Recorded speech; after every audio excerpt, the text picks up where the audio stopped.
Bonjour et bienvenue sur Algomus. Aujourd'hui, nous allons nous attaquer à l'examen de BTS CG pour la partie mathématiques qui a donc été donné en 2024, plus précisément le 14 mai 2024. Et nous allons essayer de comprendre un petit peu comment cet examen s'articule et détailler toutes les questions. Alors en préambule, j'aimerais préciser qu'effectivement, pour cet examen, vous avez le droit normalement à votre calculatrice en mode examen, et que, évidemment, il faudra bien vérifier que votre calculatrice soit fonctionnelle, c'est-à-dire que les batteries et piles soient chargées, et que, effectivement, vous sachiez vous en servir. Alors, sachez vous en servir, ça veut dire quoi? Ça veut dire que vous devez connaître, en fait, les fonctions de la calculatrice pour le programme des BTS CG. Par exemple, vous devez savoir calculer, en fait, un ajustement affine, par exemple. Vous devez savoir calculer une probabilité dans une loi binomiale ou dans une loi normale. Tout ça, c'est des choses, en fait, à vérifier en amont. Toutes les calculatrices ne marchent pas de la même manière, et donc il faut bien regarder comment fonctionne la vôtre. Un sujet d'examen, en fait, est composé souvent de plusieurs exercices qui sont eux-mêmes composés de plusieurs parties. Donc ici, pour cette année-là, on avait un exercice 1, un exercice 2, et ils sont décomposés en plusieurs parties. Les parties et les exercices sont indépendantes les unes des autres, ça veut dire que si jamais vous bloquez sur une partie, n'hésitez pas à passer à la suivante. Si vous bloquez sur la partie A d'un exercice, surtout ne laissez pas tomber la partie B et la partie C, vous allez voir en fait qu'elles sont indépendantes et que souvent elles n'ont rien à voir. Et en plus elles concernent souvent un autre chapitre. Elles conservent juste un petit peu le même sujet, le même contexte. Alors on va s'attaquer rapidement à l'exercice 1 et voir un petit peu ce qui se passe. Donc une usine spécialisée dans la fabrication d'une pièce mécanique pour automobile utilise dans sa chaîne de production 3 machines qu'on notera M1, M2, M3. Ok, partie A, on étudie la statistique, donc là on va s'intéresser à des probabilités. Une étude statistique a montré que la machine M1 produit 41% des pièces dont 25% sont défectueuses, la machine M2 produit 30% des pièces dont 1,9% sont défectueuses, et la machine M3 produit le reste des pièces dont 1,5% sont défectueuses. Ok. M3 produit le reste, ça veut dire que les 3 machines normalement produisent 100% des pièces. Donc si la machine M1 en produit déjà 41 et la machine M2 30, ça veut dire qu'à L2, elles produisent déjà 71% des pièces. La machine M3 produit donc 29% des pièces. Ça c'est quelque chose que l'on peut en déduire. On choisit au hasard une pièce dans la chaîne de production, c'est-à-dire qu'il faut imaginer que vous avez vos 3 machines qui produisent des pièces, toutes les pièces tombent dans un bac et vous prenez en fait une pièce au hasard dans ce bac. Et on suppose que toutes les pièces ont la même probabilité d'être choisies. Donc vous ne faites pas un filtre en amont, vous ne ciblez pas spécialement la machine M1, vous prenez juste une pièce qu'une des 3 machines a produite. Et on notera les événements suivants. M1, la pièce choisie est produite par la machine M1. M2, la pièce choisie est produite par la machine M2. M3, la pièce choisie est produite par la machine M3. Et D, la pièce choisie est défectueuse. On notera D bar, l'événement contraire à l'événement D. Donc D bar, c'est la négation de l'expression de D. La pièce choisie est défectueuse étant D, et bien D bar, c'est la pièce choisie n'est pas défectueuse. Ok, et donc on va s'intéresser maintenant à certaines probabilités. On va devoir déterminer en fait la probabilité de D sachant M1. Alors normalement c'est quelque chose qui se calcule, c'est ce qu'on appelle en fait une probabilité conditionnelle. C'est la probabilité de D, sachant que je fixe le paramètre M1, je fixe que la pièce vienne de M1. Mais là en fait c'est pas la peine de le calculer puisqu'effectivement l'énoncé nous le donne. En fait, P de D sachant M1, si je dois le traduire en français, ça veut dire quoi? Ça veut dire tout simplement quelle est la probabilité que la pièce soit défectueuse si elle est sur M1. En fait, l'énoncé nous le dit. Il suffit de se retourner dans l'énoncé, et on me dit que la machine M1 produit 25% de pièces défectueuses. Donc cette première question, elle n'est pas très compliquée, la réponse est exactement dans l'examen. Il faut juste comprendre en fait les expressions, la pièce est défectueuse, et on est dans M1, et donc ce qu'on va dire effectivement, c'est que P de PD sachant M1, c'est 2,5%, et c'est donc en fait une probabilité de 0,025. Voilà. Et je vais mettre selon l'énoncé. Donc là, il n'y a aucun calcul, c'est vraiment quelque chose qui vient de l'énoncé. Ok, simplement une première question pour voir si on a bien compris les différentes expressions et si on arrive bien à cerner les valeurs que l'on va utiliser pour la suite. Ensuite, qu'est-ce qu'on me demande? Question 2. Complétez l'arbre de probabilité fourni en annexe à rendre dans la copie. Alors l'arbre de probabilité, il est en annexe, donc il est tout en bas, sur la dernière page, c'est celui-là, exercice 1, partie A. Alors cet arbre de probabilité, moi je l'ai juste remis dans Excel pour que je puisse le modifier. Et on me demande en fait, encore une fois, de reprendre l'énoncé et de remplir mon arbre de probabilité. Alors je vais essayer de glisser l'énoncé juste derrière, pour qu'on puisse le remplir en même temps. Voilà. Ok.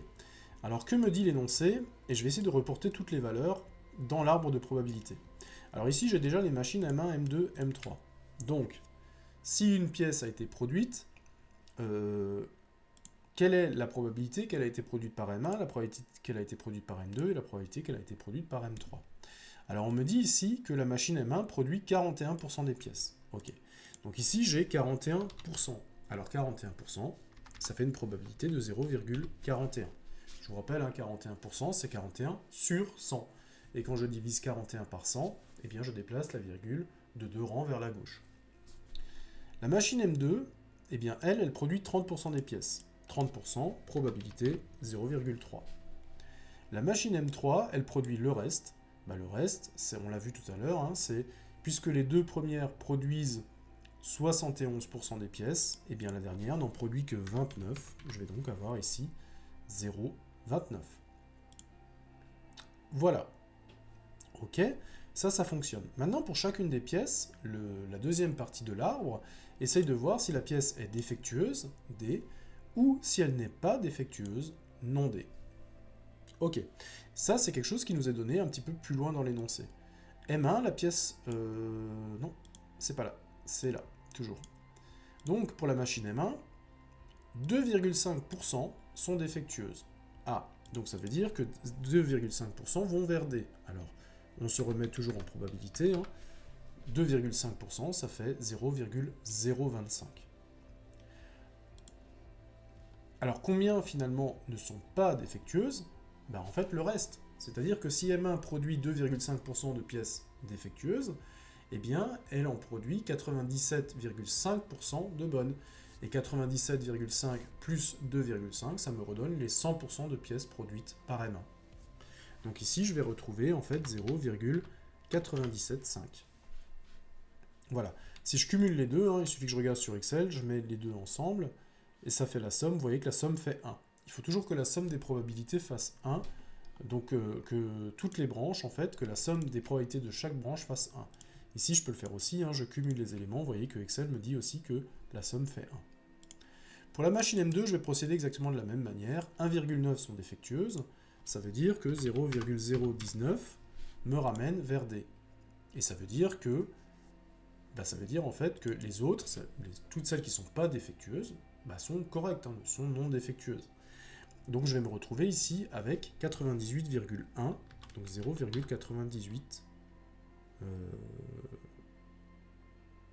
98,1. Je vérifie, la somme fait 1, on est toujours bon.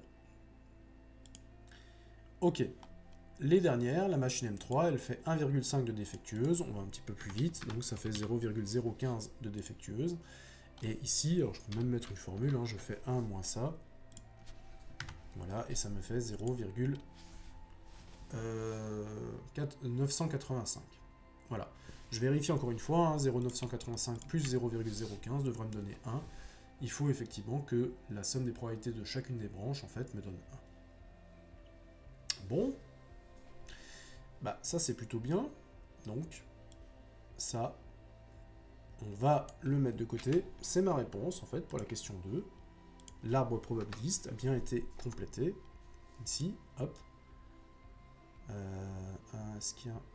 Voilà. L'arbre probabiliste a bien été complété. C'est tout ce qu'on me demandait dans cette partie-là, je crois. Ouais. Ensuite, question 3. On me demande, alors, question de partie, définir par une phrase l'événement M1 inter MB. Alors, qu'est-ce que c'est que l'intersection?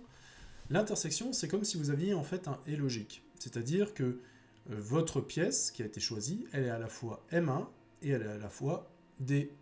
Et donc, il suffit de regarder un petit peu dans l'énoncé ce qu'on vous dit. M1, c'est la pièce a été produite par la machine M1, et D, c'est la pièce est défectueuse.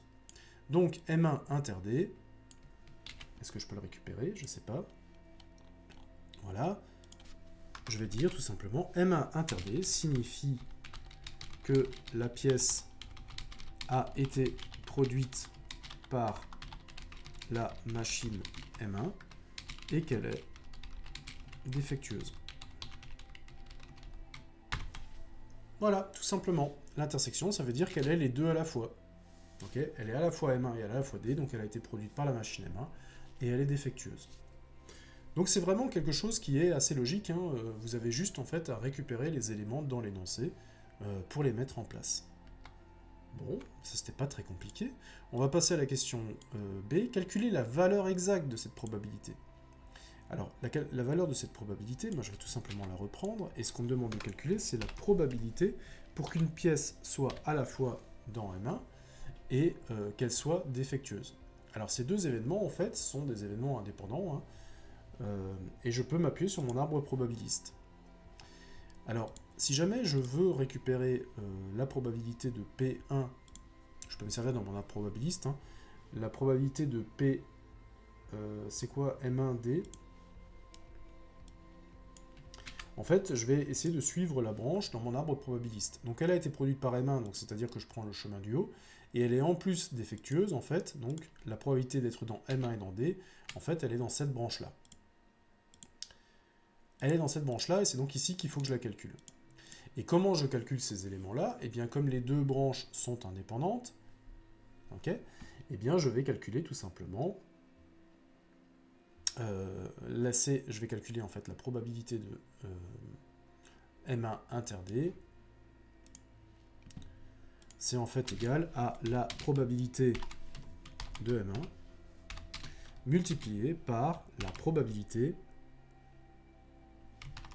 sachant M1 de D.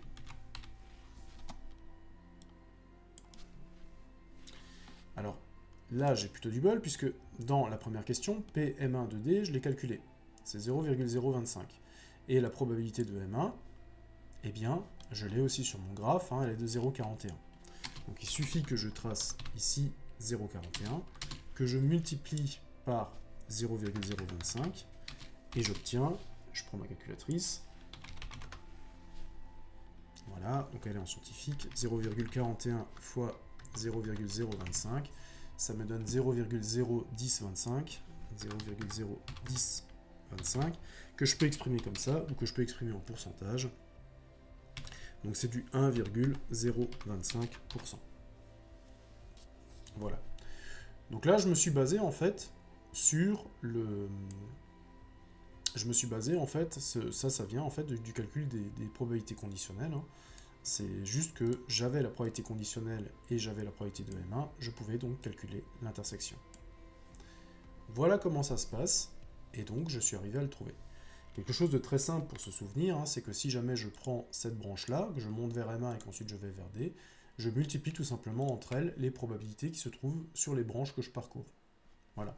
Donc ici, j'ai trouvé en fait une probabilité de 0,1025. Je vais juste vérifier hein, que je suis bien dans les clous. Mais je crois que c'est ça. Ouais, 0,01025. Voilà. Je vais la noter là. Ah, j'ai oublié un 0. 0,01025. Donc je vais la noter là. On verra bien. Peut-être que ça va me servir pour la suite. Ok, donc cette branche-là, elle a cette probabilité-là. Je vous rappelle aussi que si vous calculez la probabilité pour toutes les branches, eh bien normalement votre somme à la fin vous donne 1. Somme des probabilités de toutes les branches, normalement vous donne toujours 1. Ok. Ça marche. Bon, on a fini la question 3. La question 4 maintenant. Alors, question 4. Justifie en détaillant les calculs que la probabilité d'avoir D est de 0,023. Alors ça, c'est de nouveau une question qui vous donne énormément d'informations, c'est-à-dire qu'elle vous demande de calculer un truc, mais elle vous dit déjà en fait le résultat auquel vous devez arriver. Donc c'est un indice qui est quand même assez énorme, hein, c'est-à-dire que si jamais vous faites une erreur dans le calcul ou qu'il y a une formule que vous ne savez plus exactement comment faire, eh bien en fait, tant que vous n'arrivez pas au bon résultat, c'est qu'en fait il y a une erreur dans votre calcul. Donc c'est quelque chose qui peut être d'une grande aide en fait pour vous aiguiller dans ce que vous avez à faire. Donc qu'est-ce que c'est que on me demande en fait de calculer la probabilité de D? Alors la probabilité de D, moi je vais déjà écrire, voilà, je vais l'écrire en français hein, pour voir ce que c'est. La probabilité de D, c'est quoi? C'est la probabilité pour que la pièce soit défectueuse. Ok. Donc, calculer la probabilité pour que la pièce soit défectueuse. Ok. Alors, comment je vais faire ça? Si je reprends mon arbre de probabilité, qui est quand même plutôt simple. C'est-à-dire que M1 produit des pièces défectueuses. Donc, cette branche produit des pièces défectueuses. M2 peut en produire aussi. M3 peut en produire aussi. Ok. Donc, ce que je vais faire, c'est que je vais essayer de regrouper les probabilités que M1 fasse des pièces défectueuses, M2 fasse des pièces défectueuses et M3 fasse des pièces défectueuses. En gros, je vais calculer voilà, cette probabilité-là, P de M2 inter D. Je vais calculer cette probabilité-là, P de M3 inter D. Voilà. Et ensuite, une fois que j'aurai calculé les trois probabilités, je vais juste les additionner, ces trois-là. Et je vais additionner les trois probabilités et j'aurai en fait j'aurais gagné, en fait, j'aurais trouvé toutes les pièces défectueuses. Je vous rappelle que les trois autres cas mènent systématiquement à des pièces non défectueuses. Ok, donc il faut que je calcule ça, plus ça, plus ça. Ok, donc, je vais calculer tout ça. Je vais dire en fait que la probabilité d'avoir une pièce défectueuse, c'est la probabilité d'avoir une pièce défectueuse qui a été faite par M1, une pièce défectueuse qui a été faite par M2, plus une pièce défectueuse qui a été faite par M3. Si je reprends le calcul qui a été... Oups, M3.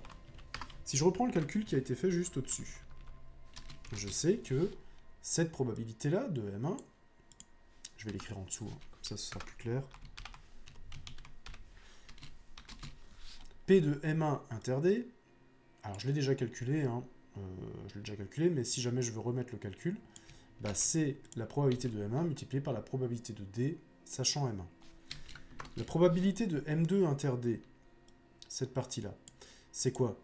C'est la probabilité de M2 multipliée par la probabilité de D, sachant M2. Et la probabilité de M3 inter D, c'est quoi? C'est la probabilité qu'elle soit produite sur la machine M3, et la probabilité d'avoir un défaut, sachant que je suis sur la machine 3. J'ai plus qu'à remplacer tout ça par des chiffres. Alors je vais juste sauter une page pour être entièrement sur la même page, ça va être plus simple à lire. Hop. Je vais simplement remplacer par des chiffres, donc je vais juste me décaler pour pouvoir afficher à côté mon arbre, ce qui va être beaucoup plus simple, je vais pouvoir lire les chiffres directement. Donc la probabilité que je sois sur M1, c'est 0,41. La probabilité de D sachant M1, c'est 0,025. La probabilité que je sois sur P2, c'est 0,3. C'est la probabilité que la pièce a été produite par P2.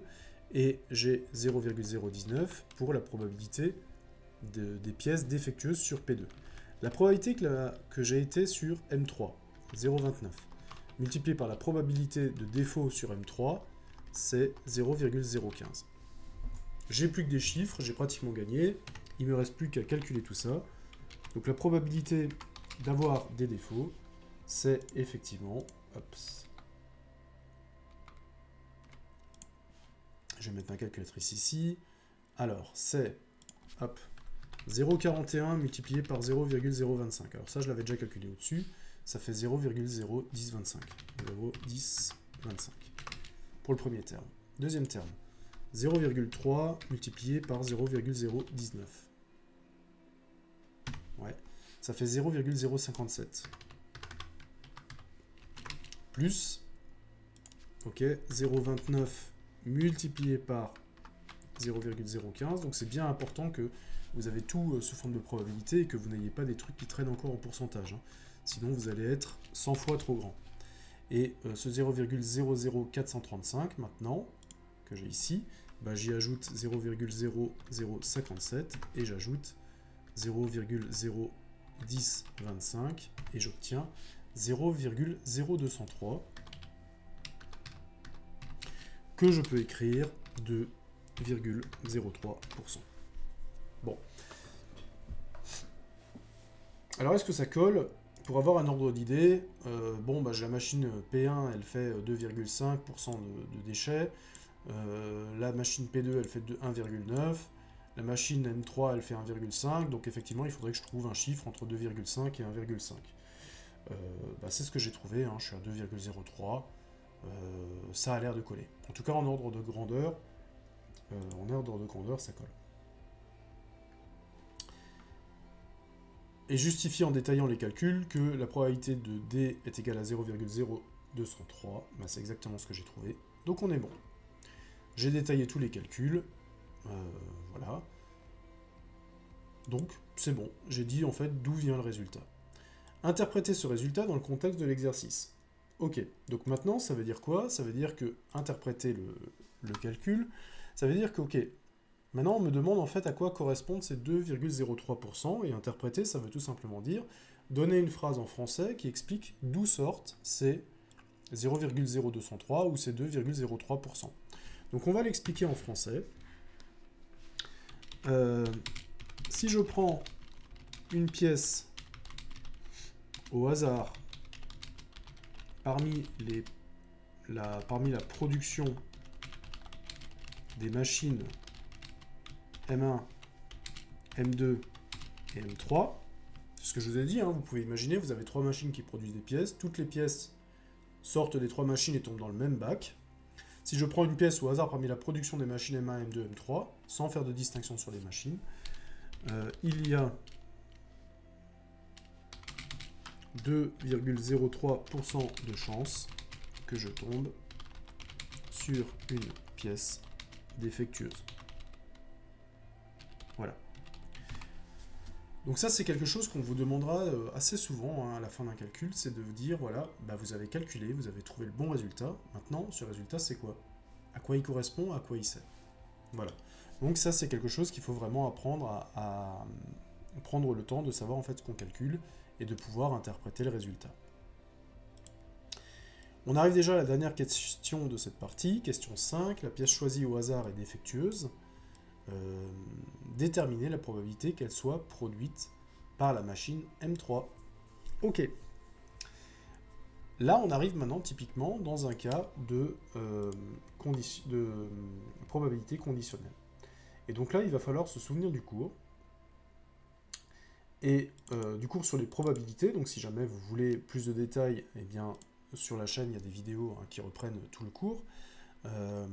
Et là, en fait, on va partir sur les probabilités conditionnelles. Donc je ne reviendrai pas sur comment est-ce qu'on retrouve une probabilité conditionnelle complète. Hein. Je vais partir de la formule. Si vous voulez savoir d'où vient la formule, n'hésitez pas à aller regarder sur le cours sur les probabilités. Donc la formule, qu'est-ce qu'elle me dit? Elle me dit la probabilité de B sachant A, c'est la probabilité de A inter B sur la probabilité de A. Ok. Comment je le retiens? C'est la probabilité de l'intersection sur la probabilité du critère fixé. Ok. Donc, ici, qu'est-ce qu'il faut que je calcule? Qu'est-ce qu'on me demande de calculer? On me demande de calculer la pièce au hasard, elle est défectueuse, donc ça c'est le critère qui est fixé, je sais qu'elle est défectueuse. Maintenant, quelle est la probabilité qu'elle a été mise sur M3? Donc déjà, je vais écrire ça correctement. Donc, je calcule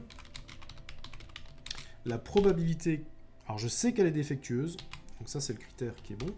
Et moi, je cherche quelle est la probabilité qu'elle a été produite sur M3. Donc le D qui est ici, je vais le mettre en indice, voilà.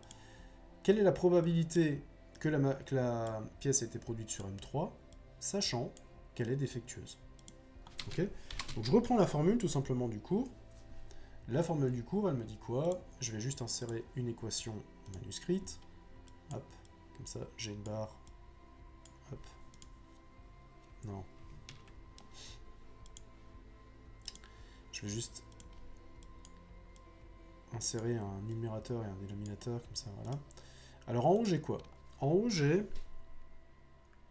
l'intersection en fait de D et de M3. Donc j'ai la probabilité de M3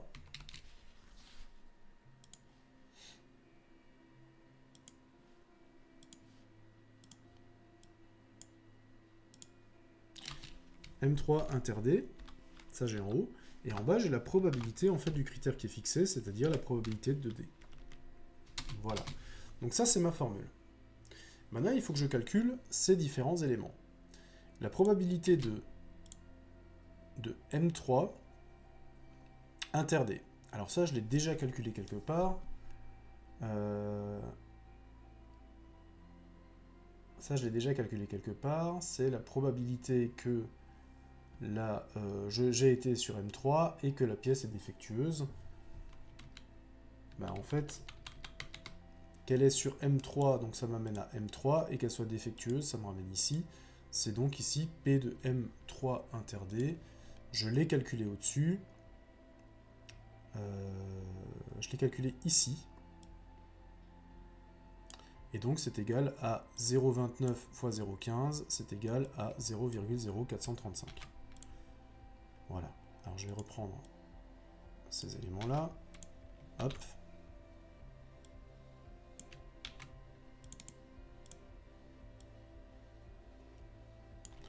Et quelle est la probabilité que je tombe sur une pièce défectueuse? Là, ça, je vois que je l'ai fait à la question 4. Hein. Donc ça veut dire que si vous n'êtes pas arrivé à répondre à la question 4, la question 4 vous donnait la réponse. Donc, vous pouviez continuer sur la question 5 sans être arrivé en fait à calculer la 4. Et c'est pour ça que dans la 4, on vous demande de détailler les calculs, puisqu'on vous donne déjà le résultat. Et donc je vais diviser en fait par la probabilité de D qui est ici. Voilà. Et j'ai plus que des numériques, donc maintenant je peux calculer. Je vais me retrouver avec 0,00435 que divise 0,0203. Et ça me donne quoi? Ça me donne... Est-ce qu'on me dit à combien j'arrondis? Arrondir le résultat à 0,001 près, c'est-à-dire 3 chiffres après la virgule. Ok. Donc je mets 3 chiffres après la virgule. C'est 0,214. Ou, on pourrait le dire, 21,4%. Voilà. Donc je prends une pièce défectueuse. Je prends une pièce, elle est défectueuse. Il y a 21,4% de chance que ce soit la machine M3 qui l'ait produite. Voilà. Donc ça, c'est quelque chose que vous retrouvez dans le cours. Hein. C'est quelque chose qu'il va falloir apprendre à utiliser. C'est les probabilités conditionnelles. Première partie A est réglée. C'était des choses assez standards en fait que l'on peut retrouver. Hein, un petit peu de probabilité. Plutôt standard ce qu'il y avait à faire. On s'attaque à la partie B. Alors on continue sur les probabilités, mais cette fois-ci, on va parler d'une loi, et ça va être la loi binomiale. Ah. Donc, on suppose que dans cette partie, la probabilité de défaut est de 0,02. Alors attention, on change un petit peu les règles. Nous, on avait 2,03. Maintenant, on considère que pour la reste de la partie, on part sur 0,02. Alors, c'est pas très loin, mais... on change un petit peu les données d'entrée pour cette partie-là. Donc on prélève au hasard 600 pièces. On suppose que le stock est assez important pour assimiler ce prélèvement à un tirage avec remise. Ok, tirage avec remise, ça veut dire que en fait, on ne change pas la probabilité d'avoir... on ne change pas la probabilité en fait d'un tirage à l'autre. Pour redonner un petit exemple, imaginez que vous avez un sac, par exemple, dans lequel vous avez 3 boules rouges et 5 boules jaunes. Si vous tirez une boule, par exemple, et que vous enlevez une jaune, et que vous procédez à un deuxième tirage sans remettre la boule jaune, vous avez changé la probabilité, puisque la répartition des boules que vous aviez au départ n'est plus vraie si jamais vous ne remettez pas la boule jaune dedans. Donc avec remise, ça veut systématiquement dire que vous remettez systématiquement l'expérience dans son état initial, et donc que vous ne changez pas l'état d'une expérience sur l'autre. Donc on note x la variable aléatoire qui à chaque prélèvement associe le nombre de pièces défectueuses. Les résultats seront arrondis à 0,01 près, donc ça c'est important puisqu'il le précise une fois et ça doit probablement être vrai. ça doit être vrai pour tous les éléments. Ça va être vrai pour toutes les réponses que l'on va donner dans cette partie. Alors, partie 1. Justifier que la valeur aléatoire x suit une loi binomiale dont on précisera les paramètres. Ok. Alors comment je peux déterminer que je suis dans une loi binomiale? Alors j'ai plusieurs choses à vérifier. Je suis dans une loi binomiale si toutes les expériences, ou tous les tirages si vous voulez, sont identiques, c'est-à-dire que la probabilité ne change pas, ok, et indépendantes les unes des autres. Dans l'énoncé, on me précise que les expériences sont assimilées à des tirages avec remise. C'est donc le cas. Donc ça, c'est la première chose. Les expériences sont indépendantes. En fait, elles n'ont aucune action. Enfin, si c'est pas parce que j'ai fait une expérience qu'elle a un impact sur celle qui suit. Elles sont complètement indépendantes. Et l'autre, en fait, c'est que pour que ce soit une loi binomiale, il faut qu'il n'y ait que deux issues possibles. Alors, deux issues possibles, hein, par exemple, c'est pile ou face pour une pièce, succès, échec, et ainsi de suite. Et ici, c'est bien le cas, puisque c'est le cas ici. Les deux issues sont défectueuses ou non défectueuses.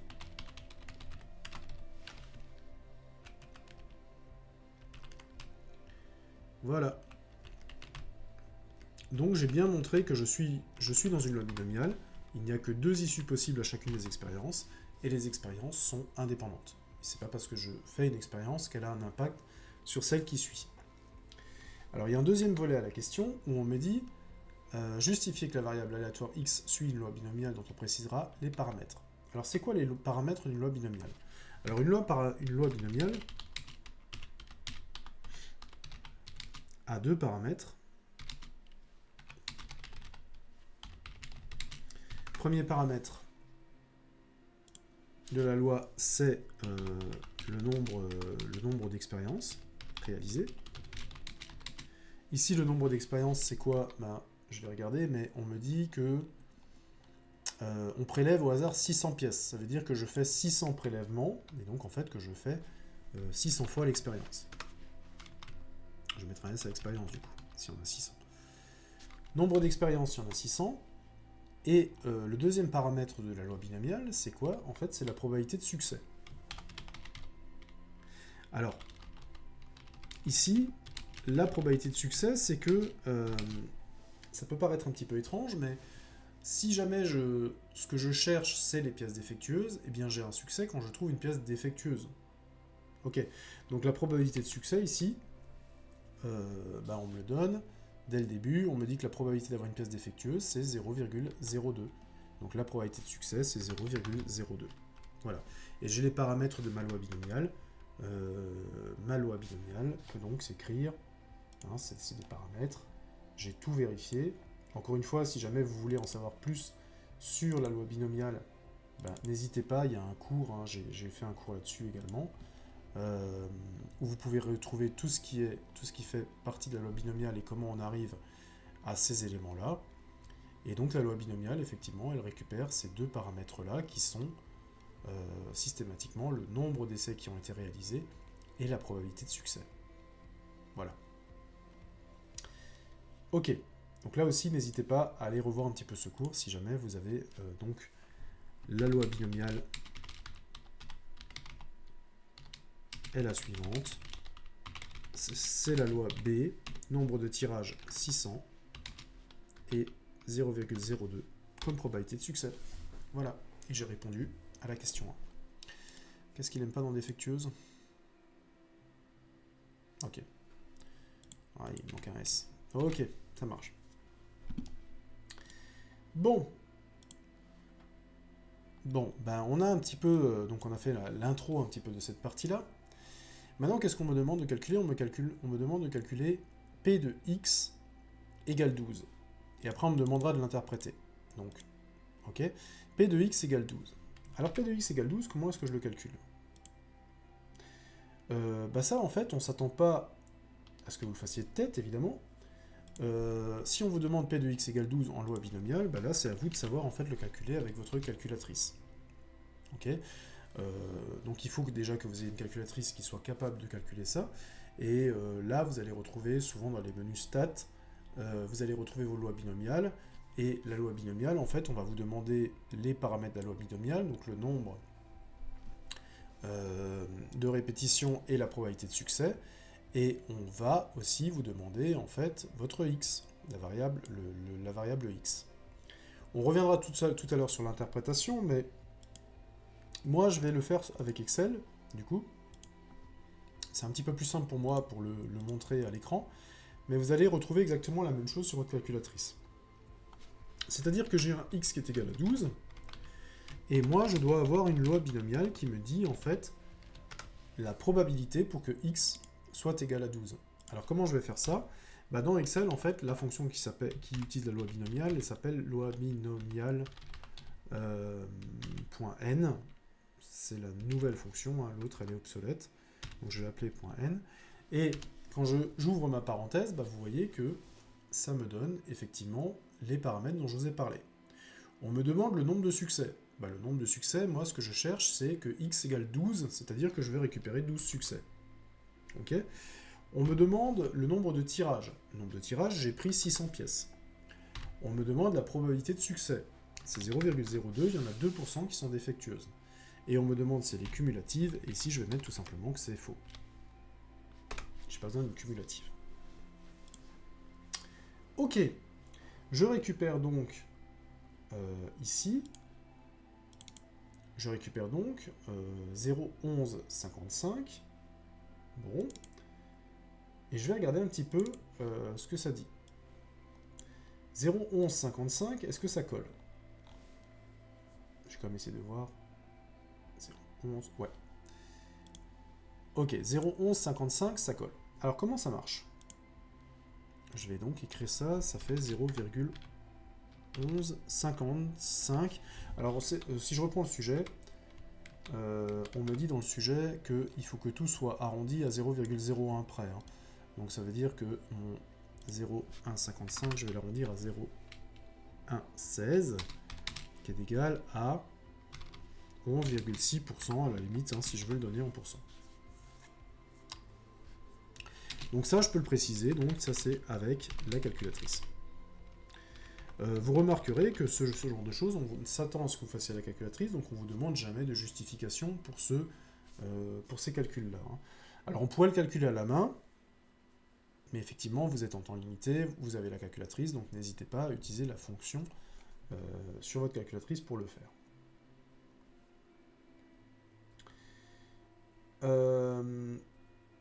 Ok. Ensuite, qu'est-ce qu'on vous demande? Ben, on va vous demander d'interpréter le résultat, je suppose. Ouais. Dans la partie B, on vous demande d'interpréter le résultat dans le contexte de l'exercice. C'est-à-dire, qu'est-ce que vous avez calculé avec P de x égale 12? P de x égale 12, je vais tout simplement reprendre l'énoncé en fait qui m'a été donné. Si... comment est-ce que c'est dit? Je vais reprendre un petit peu la formulation de l'exercice. Si je prélève au hasard 600 pièces, si je prélève au hasard 600 pièces, et que la probabilité d'avoir une pièce défectueuse est de 0,02, là vous avez les données de ma loi binomiale, ok, il y a 11,6% de chance d'avoir parmi ces 600 pièces 12 pièces défectueuses. Voilà ce que ça veut dire. Ok ? Donc si je prends 600 pièces, il y a 11% de chance pour qu'il y en ait 12 qui soient défectueuses sur les 600. Voilà, tout simplement. Ok. On passe à la troisième partie. Calcule la probabilité de l'événement 5 pièces ou moins sont défectueuses. Alors 5 pièces ou moins sont défectueuses. Si jamais je dois le calculer avec la loi binomiale, encore une fois, qu'est-ce que ça veut dire? Ouais, je suis sur la question 3. Je vais rester sur la question 3 pour l'instant. Calculer l'événement que 5 pièces ou moins sont défectueuses. En gros, ce que je vais essayer de calculer ici, c'est de dire, hop, ce qu'on me demande de calculer. Ce qu'on me demande de calculer ici, c'est la probabilité de x, 5 pièces ou moins, ok, donc ça c'est que x soit inférieur ou égal à 5. Alors comment je vais calculer ça? La probabilité pour que x soit inférieur ou égal à 5, je suis en loi binomiale, donc je peux calculer en fait tout simplement, alors avec Excel je pourrais utiliser une cumulative, peut-être que sur vos calculatrices aussi. Si jamais j'ai pas accès en fait à cette fonction cumulative, comment je fais? Quelle est la probabilité pour que j'ai 5 pièces ou moins? C'est la probabilité en fait pour que j'en ai, c'est la probabilité pour que j'en ai 0, plus la probabilité pour que j'en ai 1, plus la probabilité pour que j'en ai 2, plus la probabilité pour que j'en ai 3, plus la probabilité pour que j'en ai 4, plus la probabilité pour que j'en ai 5. Ok? Et là, j'ai juste à calculer en fait ces probabilités avec ma loi binomiale. Donc, si je prends mon Excel, il suffit que je calcule la probabilité pour que x égale 0, 1, 2, 3, 4 et 5. Ok? Et que je lance, hop, ah. Voilà. Je calcule les probabilités pour 0, 1, 2, 3, 4, 5. Donc ça, vous pouvez le faire à la calculatrice. Et ensuite, ces probabilités, en fait, je les somme. Et là, la somme me donne, en fait, alors vous ne le voyez pas, je dois avoir ma tête devant, je suppose. En bas, dans Excel, en bas à droite, j'ai la somme. Et Excel me dit que ça fait 0,019. Ouais. Même arrondi, ça fait donc du 0,019. Voilà. Si j'ai une cumulative, c'est à ça que sert une cumulative. Hein. Si jamais ici je mets à true, enfin je mets à vrai au lieu de faux, en fait je vais avoir une cumulative et ça va me cumuler, quand je vais demander x est égal à 5, ça va me cumuler tout ce qui est avant x, c'est-à-dire 0, 1, 2, 3, 4 jusqu'à 5. Et donc je retrouve encore une fois les 0,019 dont j'ai parlé tout à l'heure. Voilà, c'est à ça que sert le cumulatif en fait. Le paramètre cumulatif va faire en fait que vous allez sommer tous les éléments avant la valeur 5. Voilà. Donc vous pouvez le faire de différentes manières, donc j'ai trouvé ma loi de probabilité. Ok, donc 0,019, encore une fois, si jamais je veux l'exprimer sous forme de pourcentage, c'est 1,9%. Ok. Ensuite, je vais partir sur la question 4. Calculer, on me demande maintenant de calculer P de x supérieur à 6. Et là, en fait, c'est une question pour laquelle il va falloir être malin. Je ne peux pas, en fait, résoudre la question 4 comme j'ai résolu la question 3. Pourquoi?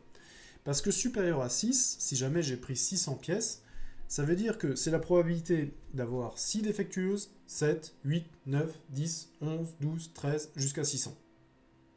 Je ne peux pas calculer ça. Sinon, j'ai une épreuve de 2 heures, je ne peux pas calculer, en fait, 594 termes. Ça va me prendre les 2 heures. Par contre, en fait, ce que je sais, c'est que la somme des probabilités, dans toutes les lois probabilistes, en fait, est égale à 1. Ok? Donc, la probabilité pour que x soit supérieur ou égal à 6, je vais le prendre ici. La probabilité pour que x soit supérieur ou égal à 6, c'est en fait égal à 1 moins, ok, si je veux tout ce qui est supérieur à 6, en fait, je vais prendre tout et je vais enlever ce qui est inférieur à 6. Donc, ici, moins la probabilité que x soit inférieur à 6. Et x inférieur à 6, alors on est sur une loi discrète et pas sur une loi continue, c'est-à-dire que je peux avoir une demi-pièce défectueuse. La pièce, elle est soit défectueuse, soit elle n'est pas défectueuse. Donc inférieur à 6, inférieur à 6, c'est en fait inférieur ou égal à 5. Pourquoi je fais cette conversion? Parce que la probabilité x inférieur ou égal à 5, je l'ai calculée juste à la question d'avant. Donc en fait, c'est très simple à calculer. Je vais donc juste faire 1 moins les 0,019 que j'ai trouvé ici. Voilà. Et je vais récupérer 1 moins 0,019. Je vais récupérer 0,981 que je peux écrire 98,1%. Voilà. À quoi il me correspond ce pourcentage? Je suppose que je vais devoir interpréter le résultat. Ouais, gagné. Interpréter le résultat dans le contexte de cet exercice, c'est une question visiblement qu'ils aiment bien, puisqu'elle revient assez souvent. Pareil, il faut que je mette une phrase en français autour de ce que je viens de calculer. Alors, qu'est-ce que ça veut dire? Il faut que je calcule que là, je vais tout simplement dire, je vais reprendre en fait l'énoncé que j'ai en haut sur l'interprétation de résultat. Hein. Si je prélève au hasard 600 pièces, et que la probabilité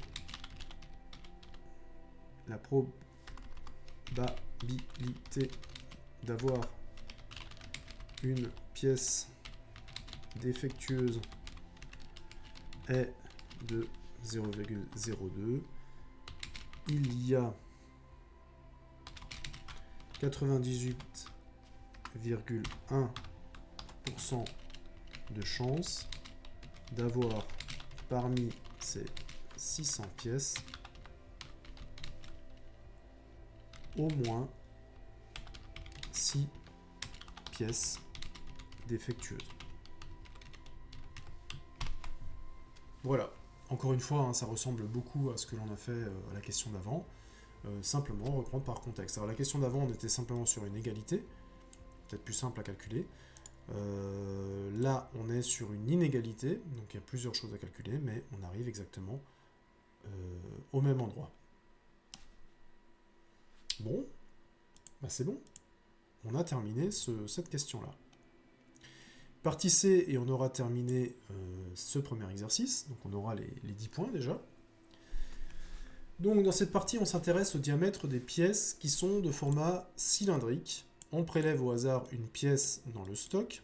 Donc c'est des pièces, c'est des cylindres. Okay. On suppose que la variable aléatoire y, qui associe à chaque pièce son diamètre en centimètres, suit la loi normale de paramètres espérance égale 5 et écart type égale 0,04. Les résultats seront arrondis toujours à 0,01 près, alors attention, il faut faire attention parce que c'est pas le même arrondi qu'avant. Là, on arrondit seulement à 2 chiffres après la virgule et plus 3. Donc on vous demande de calculer la probabilité pour que on se retrouve, en fait, que notre y se retrouve entre 4,92 et 5,08. Bon.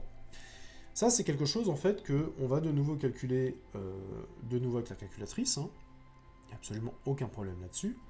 Et on va donc prendre cette fois-ci, attention, cette fois-ci, on est en loi normale et pas binomiale. Hein. Donc, il faut bien utiliser les paramètres de la loi normale et on va lui rentrer ces paramètres-là. Ok, alors moi, je vais le faire sur Excel de nouveau. Donc, c'est quoi? C'est 4,92 et 5,8.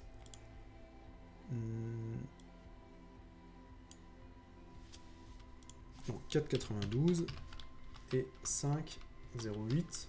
Je suppose que c'est ça. Voilà, je vais pas vérifier. Donc, moi, je vais le faire avec Excel. Donc, on n'est plus sur une loi binomiale, mais cette fois-ci, on est sur une loi normale. Donc, la fonction que je vais utiliser, c'est la loi normale. Et la loi normale, en fait, à la différence de la loi binomiale, elle a deux paramètres également, mais pas les mêmes. Donc, la loi normale, qu'est-ce qu'elle a comme paramètre? La loi normale, au début, elle prend x. Donc x, c'est tout simplement, je vais prendre la case A2 qui est juste avant, hein, c'est ma valeur de x. Ensuite, elle a l'espérance. Bah, l'espérance, on me la donne. L'espérance de cette loi normale, elle est de 5. Ok? C'est la valeur moyenne que j'espère avoir. Ensuite, on me demande l'écart type. Bah, l'écart type, je l'ai aussi. Il est de 0,04. Et on me demande ensuite si elle est cumulative. Moi, je vais répondre vrai. Voilà. Et je vais tirer ma formule vers le bas. Ok. Alors, qu'est-ce qu'elle va faire la cumulative dans ce cas-là? On va de nouveau prendre... je vais de nouveau dessiner en fait une loi normale. Voilà. Et je vais vous montrer un petit peu comment ça se forme. Donc une loi normale, elle ressemble un petit peu, la représentation d'une loi normale ressemble à c'est cette fameuse courbe en cloche hein, qu'on utilise, qui est comme ça. Et donc je suis, avec mon axe des abscisses, je suis pile en dessous. Voilà. Je vais le dessiner comme ça. Et moi, ce que je vais faire, c'est que je vais vouloir en fait calculer quelle est la... Donc l'aire, en fait, que je vais dessiner ici en rouge, l'aire que je mets ici en rouge, qui se retrouve entre la forme normale et l'axe des abscisses. En fait, ça, c'est toute ma population. Toute ma population est ici. Et donc ça, cette aire, en fait, vaut 1. Et maintenant, moi, ce que j'essaie de trouver avec ma probabilité, c'est que je ne prends pas toute cette aire-là. Je prends, en fait, deux éléments. Je dis, par exemple, je pars d'ici. J'arrive ici. Donc ici, c'est la probabilité que j'essaye d'avoir. Et on me dit dans l'énoncé que c'est... Alors ici, j'ai quoi? J'ai 4,92. Ici, j'ai 4,92. C'est ma borne minimum. Et ici, j'ai 5,8. C'est ma borne maximum. Et moi, ce que je veux savoir, c'est quelle est la proportion, en fait, des individus qui se trouvent là-dedans, dans cette zone bleue, par rapport à l'ensemble de l'aire. Voilà, c'est ça que j'essaie de trouver avec la loi normale. Ok. Sauf que ma fonction sur Excel, en fait, si je la mets en cumulatif, qu'est-ce qu'elle va me donner? Elle va me donner systématiquement ce qui est avant. Alors je ne sais pas comment fonctionne votre calculatrice, il y a des calculatrices maintenant qui vous demandent carrément la borne min et la borne max et qui vous calculent la bonne probabilité. Moi, si je le calcule avec Excel, en fait, si je prends ma cumulative de 4,92, ça va me donner tout ce qui est avant 4,92. C'est-à-dire que ça va me donner, en fait, cette aire verte, ici. Et si je fais pareil avec 5,8, bah ça va me donner tout ce qui est avant 5,8. Donc ça va me donner l'aire verte plus l'aire orange. Ok. Donc pour avoir uniquement ce que je cherche, il faut que je prenne ce qui est inférieur à 5,8 et que je retranche ce qui est inférieur à 4,92. Bah ça je vais le faire. Je vais prendre ce qui est égal à 5,8 et je vais retrancher ce qui est égal à 4,92. Voilà. Et ça me donne 95, 44... c'est quoi ces deux chiffres après la virgule? Donc je vais rester sur 0,95. Ok. C'est tout ce qu'on me demandait. On me demandait calculer la probabilité de machin. Voilà. Et je vais dire que bah, c'est... on est où? Corriger. Voilà. Je veux dire que ça, c'est égal à 0,95 ou égal à 95% si jamais on me le demande. Hein. Et je peux exprimer, c'est fait avec la calculatrice. Moi, je l'ai fait avec Excel, hein, mais on peut évidemment le faire avec la calculatrice. Ok. Donc, on me demande d'interpréter ce résultat dans le contexte de l'exercice. Ok, bah encore une fois, je vais essayer de faire une phrase en français avec cet élément de réponse. Alors, comment je vais l'écrire? Je vais dire voilà.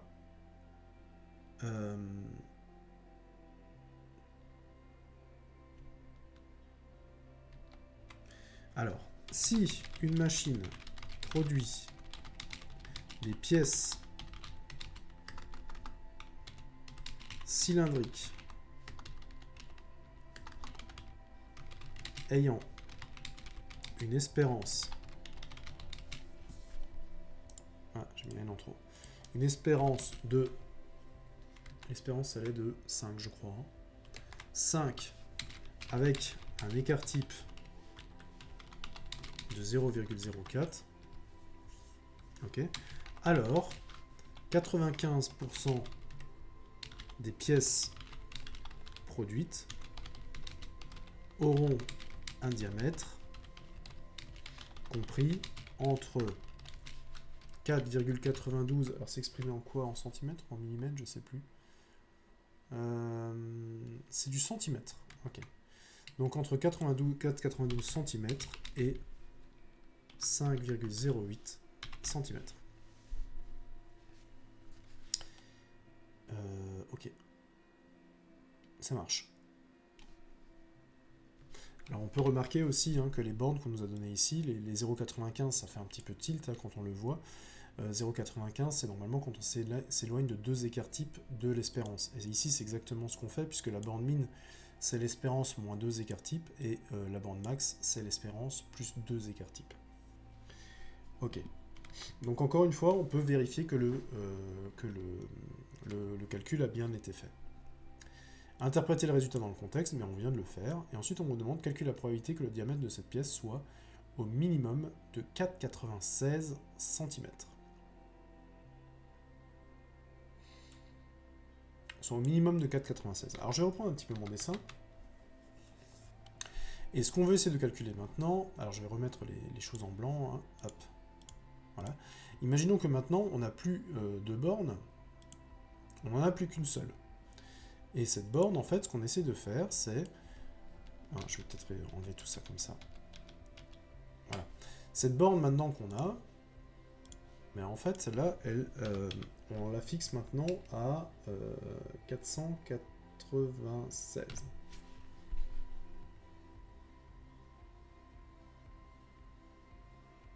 C'est maximum ou minimum? J'ai un doute.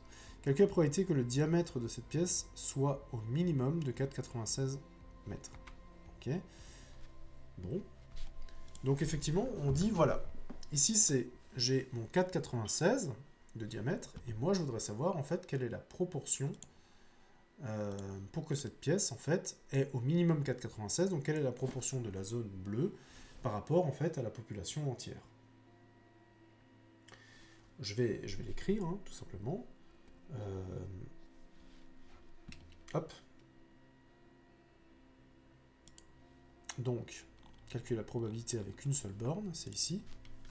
Je vais donc calculer la probabilité, je vais juste écrire ça correctement, calculer la probabilité que le diamètre de cette pièce soit au minimum de 4,96 cm. Donc c'est que la probabilité que le diamètre soit au minimum de 4,96. C'est que je suis supérieur ou égal à 4,96. Et en fait, ça je vais le calculer encore une fois avec ma calculatrice. Je peux le calculer avec ma calculatrice, ça pose aucun problème. Alors moi je vais de nouveau le faire avec Excel, donc il va falloir que je m'en sorte avec les cumulatives. Sauf que si je fais avec 4,96 en cumulatif, le problème en fait c'est que, j'ai toujours le même problème, c'est que le cumulatif de Excel me donne ce qui est avant. C'est-à-dire qu'il va me donner en fait la partie verte. Mais c'est pas un problème, puisque je m'aperçois que si j'additionne la partie verte et la partie bleue, je me retrouve avec l'entièreté de la population. Donc, ce qu'il faut que je fasse, c'est que si j'ai la partie verte et que je veux déterminer la partie bleue, et bien si je fais 1 moins la partie verte, je vais récupérer la partie bleue. C'est facile, hein? La somme des probabilités est toujours égale à 1, donc si je fais vert plus bleu, j'obtiens 1. Donc, si j'arrive à déterminer vert, j'arrive à en déterminer bleu. Donc, le calcul que je vais faire sur Excel, alors il se peut que votre calculatrice le fasse directement, mais moi, le calcul que je vais faire 1 moins la probabilité, en fait, que x soit inférieur à 496. Et c'est le calcul que je vais réaliser ici avec Excel. Je vais donc faire égal 1 moins la cumulative de 496, et je vais récupérer, en fait, 0, on me dit 2 chiffres après la virgule, donc 0,84, qui est égal en fait à 84%. Est-ce qu'on me demande d'expliquer le résultat? pense pas. Calculer la probabilité que le diamètre de cette pièce soit au minimum de 81. Non, on ne me demande pas d'interpréter le résultat. On estime que j'ai déjà interprété pas mal de résultats et que je sais donc interpréter les résultats quand je calcule sur une loi.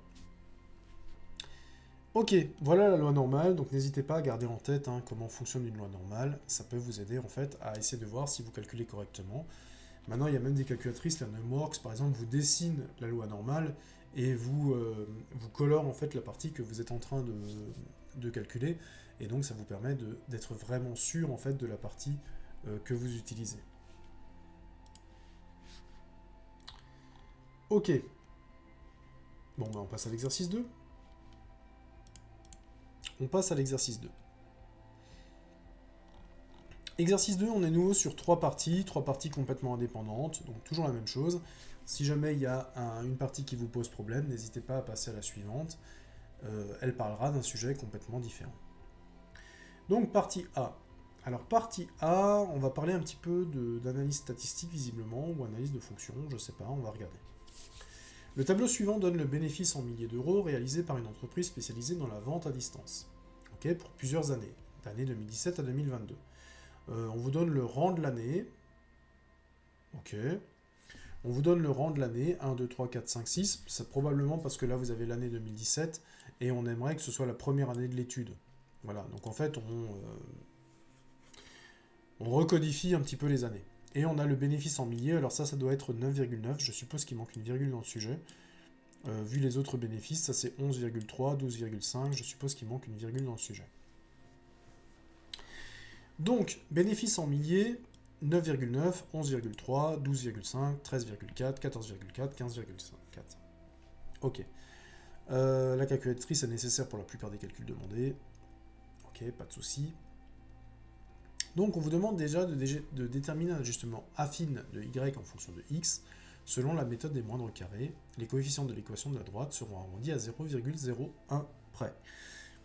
Ça, c'est typiquement une question à laquelle vous allez répondre directement avec la calculatrice. Mais pour pouvoir y répondre, il faut savoir en fait comment faire un ajustement affine sur une série statistique. Voilà. Donc, alors ici on a xi, on a yi. Moi, je vais le faire avec Excel, mais c'est exactement le même principe. Donc, j'ai repris mon tableau statistique qui est ici. J'ai les xi et j'ai les yi. Ok. Donc je vais prendre les valeurs ici et je vais en tracer un graphique. Je vais donc insérer mon graphe. Comme ça, j'aurai déjà un petit peu la tête que ça va avoir. Voilà. Donc j'ai mon graphe. J'ai bien les xi en bas sur l'axe des abscisses. J'ai bien x sur l'axe des abscisses et j'ai bien y sur l'axe des ordonnées. Ça va jusqu'à 15 et on a en année 6. Ça marche. Donc le graphique, il est bon. Moi, je vais utiliser Excel pour mon ajustement. Donc, sur Excel, pour faire une droite d'ajustement, il suffit que je clique sur un des points de la série statistique. Je fais clic droit et ici, je vais mettre ajouter une courbe de tendance dans le menu. Courbe de tendance, comme c'est un ajustement affine, ça veut dire que je veux ajuster par une droite, donc c'est un ajustement linéaire. Et je vais afficher l'équation sur le graphe. Voilà, ça me donne la droite d'ajustement, c'est y égale 1,0771x plus 0,0467, plus 9,0467. On me demande juste la droite, il me semble, donc ajustement affine. Je vais mettre tout simplement la série statistique, peut-être ajustée par un ajustement affine dont l'équation est, alors, y égale, alors qu'est-ce qu'on me dit juste dans le sujet au niveau, seront arrondis à 2 chiffres après la virgule, donc, ici je vais prendre ma droite, elle est 0,108, multiplié par x, plus, et l'autre, l'ordonnée à l'origine, je vais aussi l'arrondir, donc ici ce sera du 9,05. Ok. Je vais le mettre comme ça, voilà. Y égale 1,08.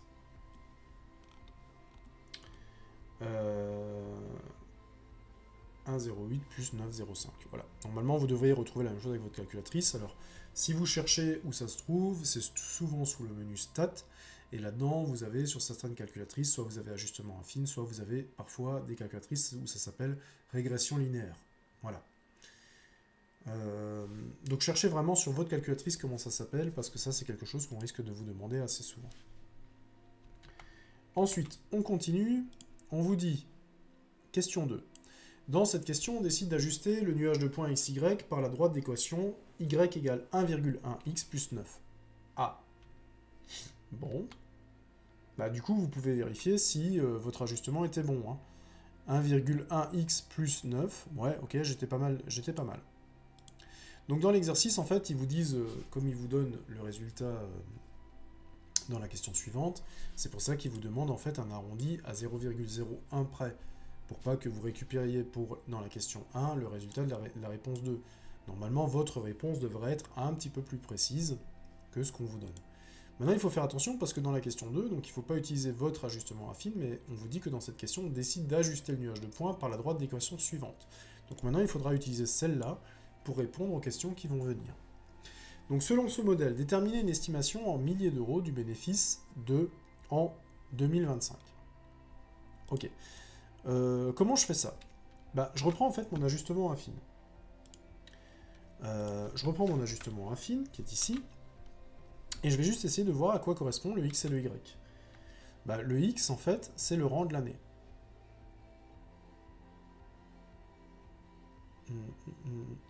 C'est le rang de l'année. Donc le x, c'est le rang de l'année.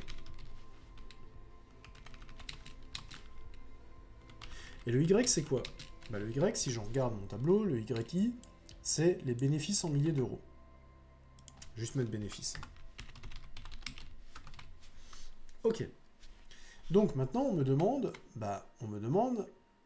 l'estimation en milliers d'euros du bénéfice 2025. Donc, bénéfice 2025. Pour le bénéfice 2025, il faut juste que je sache à quel rang se trouve finalement 2025. Donc je vais reprendre mon tableau. Alors j'ai 2022, j'ai 2023, j'ai 2024, j'ai 2025. Et donc si je continue les rangs, bah 2023 c'est 7, 2024 c'est 8, et 2025 c'est 9. Donc le rang de l'année 2025, c'est 9. Donc il suffit qu'ici que je fasse 1,1 fois le rang, j'ai vu que c'était 9, plus 9. Je calcule tout ça, je prends ma calculatrice. 1,1 fois 9, ça fait 9,9, plus 9, ça fait 18,9. Ça fait donc 18,9, et je vais mettre aussi directement le bénéfice en milliers d'euros. Bah, je vais mettre 18,9 milliers d'euros. Voilà. Mon ajustement affine permet effectivement de retrouver le bénéfice en fonction, va le permettre de retrouver le résultat en fonction du rang de l'année. Ensuite, on me dit quoi? Question B. Déterminez l'année à partir de laquelle le bénéfice dépassera 22 000 euros pour la première fois. Justifiez votre réponse. Ah. Alors comment? Donc c'est la question un petit peu inverse, c'est-à-dire que je repars toujours de ma droite d'ajustement. Ok. J'ai le bénéfice qui est donné en fonction du rang de l'année. Et maintenant, en fait, ce que je connais, c'est maintenant, je veux savoir, en fait, quand est-ce que je vais réaliser 22 000 euros. C'est bien ça la question. Déterminer l'année à partir de laquelle le bénéfice dépassera 22 000 euros. Ok. Donc ici, je vais récupérer maintenant mes 22 000 euros. Ok. Donc maintenant, ce que je cherche, c'est le rang de l'année. Mais le rang de l'année, il faut que j'arrive à l'isoler. Alors, comment je me débrouille pour l'isoler? Alors, attendez. 22 000 euros, il faut juste que je fasse attention, parce qu'effectivement, le bénéfice est en milliers d'euros. Ok. Donc, c'est pas 22 000 euros qu'il faut que je mette. C'est 22. Il faut que je le mette bien, en fait, sur la bonne unité, sinon je vais avoir des problèmes. Donc, ici, mon 22, ce qu'il faut que je fasse, c'est que le rang de l'année, je vais essayer de l'isoler. Alors déjà, je vais essayer de me débarrasser du plus 9. Alors le plus 9, ça veut tout simplement dire que sur le membre de droite, je vais faire moins 9, et sur le membre de gauche, je vais faire moins 9 aussi. Donc ici, je vais avoir moins 9, et plus 9, moins 9, bah, je vais me débarrasser du plus 9. 22 moins 9, je vais tout de suite le calculer. Hein. Ça fait 13. Ouais, ça fait 13. Ok. Et maintenant, pour isoler le rang de l'année, bah, qu'est-ce qu'il faut que je fasse? Bah, le rang de l'année, pour l'isoler, il faut que je le divise par 1,1. Mais si je divise le membre de droite par 1,1, il faut aussi que je divise le membre de gauche par 1,1. Et donc, le rang de l'année va me donner... hop, 13 divisé par 1,1, ça va me donner 11,82. Donc, je vais, au courant de l'année 11, je vais en fait franchir les 22 000 euros. Voilà. Donc, c'est-à-dire que pendant la 11e année, je vais franchir l'année 2, donc on va l'arrondir, on va dire par exemple que c'est la 12e année qu'effectivement, que je commencerai à générer un bénéfice supérieur à 22 000. Déterminer à partir de laquelle des bénéfices passera à 22 000 euros pour la première fois. Donc j'ai arrondi directement à l'année la plus proche, hein, 11,82 me donne 12 années. 12 c'est le rang de l'année, donc c'est pas encore l'année, hein. Donc il faut que je trouve en fait qu'est-ce qui est au rang 12. 9, 10, 11, 12. Au rang 12, c'est 2028. Voilà. Donc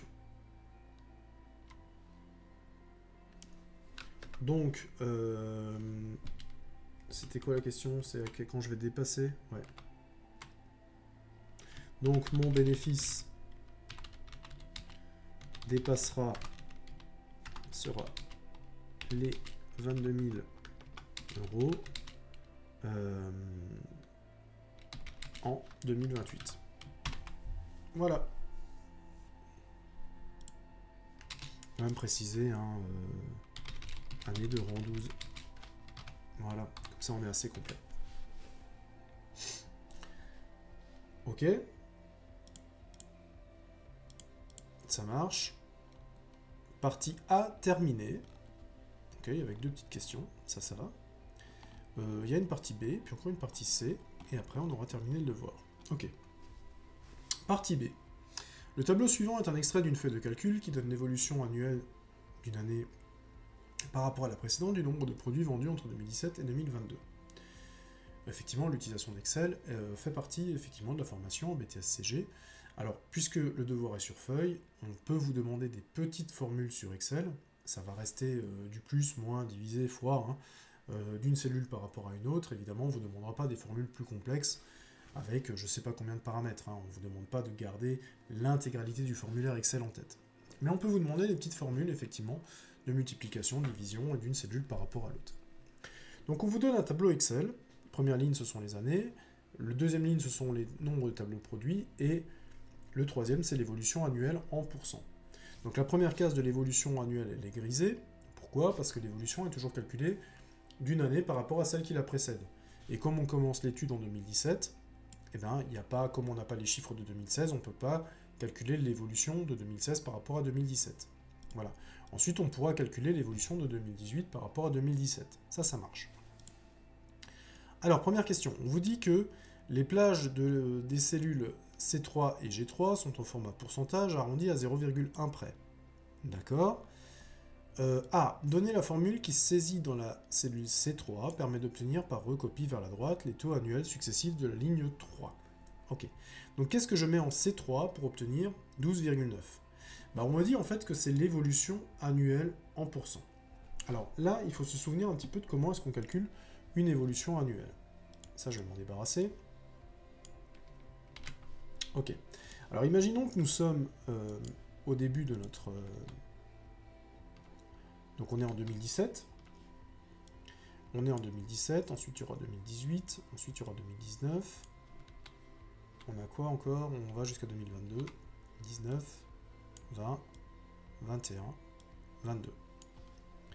Ok. Donc là, on est en 2017. Voilà.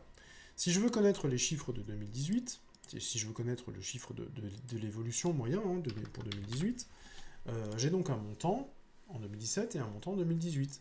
Et je sais que j'ai un taux d'évolution, en fait, qui va me permettre de passer de 2017 à 2018. Ok.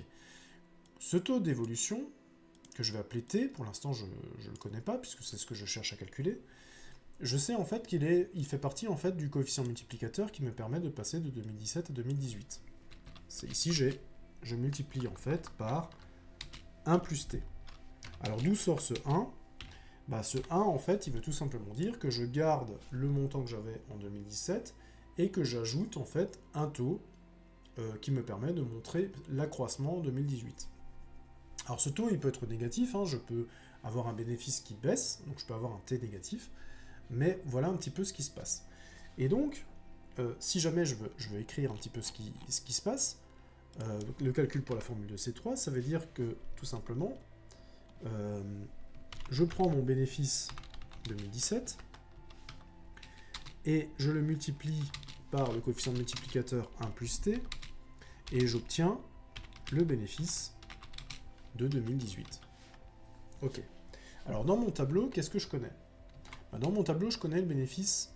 Ah, c'est le nombre de produits vendus, c'est plus le bénéfice. Pas grave, ça change rien.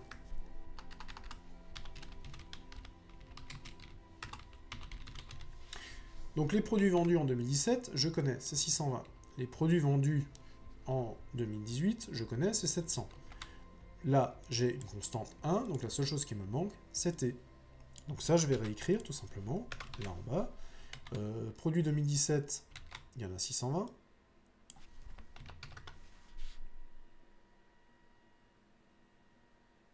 Alors moi, il faut que je... Ouais. Donc il faut que je trouve la formule Excel. Donc la formule Excel, je vais donc tout simplement dire que les 620, ils sont en B2. Il ne faut pas que j'aille trop loin. Donc ça, c'est du B2. Et les produits en 618, c'est du C2. Donc, si je fais B2 fois 1 plus T est égal à C2, maintenant, ce qu'il faut que je fasse, c'est comment je calcule T. Bah, T, il faut que je l'isole. Donc la première chose qu'il faut que je fasse, c'est que je me débarrasse de B2 dans le membre de gauche. Pour me débarrasser, puisque c'est un produit, il faut que je divise par B2. Ce que je fais à gauche, il faut que je le fasse à droite. Donc B2 sur B2 va me donner 1, donc il reste ici plus que 1 plus T. Et de l'autre côté, il va me rester en fait un... Il va me rester en fait... Hop. Il va me rester C2. Non.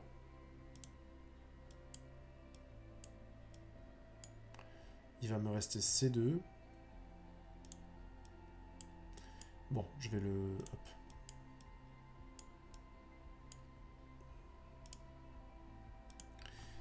Au numérateur, il va me rester C2. Et au dénominateur, il va me rester B2. Ok, maintenant je vais me débarrasser du 1. Alors comment je me débarrasse du 1 ? Je peux enlever les parenthèses. Hein. Bah, ce 1 en fait qui est en trop à gauche, je vais l'enlever, donc je vais faire moins 1. Mais si je l'enlève à gauche, bah, il faut que je l'enlève aussi à droite. Et donc dans le membre de gauche, il va me rester juste T. Et dans le membre de droite, il va me rester ça, moins 1. Donc cette formule, elle marche pour calculer mon taux. Il y a une autre formule qui marche, qui en découle. Hein. Si jamais vous allez un petit peu plus loin et que vous voulez mettre tout sur le même dénominateur, vous allez vous retrouver, en fait, ce 1, vous allez le mettre sur le même dénominateur que la fraction, et donc vous allez vous retrouver, en fait, avec B2 en bas. Et en haut, vous allez vous retrouver avec B2 aussi, puisque B2 sur B2, ça donne 1. Ok. Maintenant que les deux fractions sont sur le même dénominateur, bah maintenant je peux cumuler leur numérateur, c'est-à-dire qu'ici je vais avoir B2 moins C2 moins B2, voilà, et le tout sur B2. Ok. Donc voilà ma formule. Pour calculer mon taux, il suffit que je fasse C2 moins B2, le tout sur B2. Si vous pouvez utiliser celle-là, elle marche aussi. Hein. Les deux fonctionnent. Ok. Alors après, effectivement, il y aura, normalement, vous avez besoin que de ça, c'est Excel qui va s'occuper de mettre le truc en pourcentage. Hein. Donc ça, vous pouvez le mettre en place, vous pouvez tirer votre formule, et ensuite on vous demande de calculer la valeur de la cellule F3. Vous voyez qu'il y a un manque dans la cellule F3. Ok. Comment je calcule la cellule F3 ? Bah, le calcul de F3, en fait, je peux reprendre le taux en fait, que j'ai ici. Le taux de F3, c'est quoi? Bah, je vais prendre en fait le nombre de produits vendus en 2021. Je vais récupérer F2.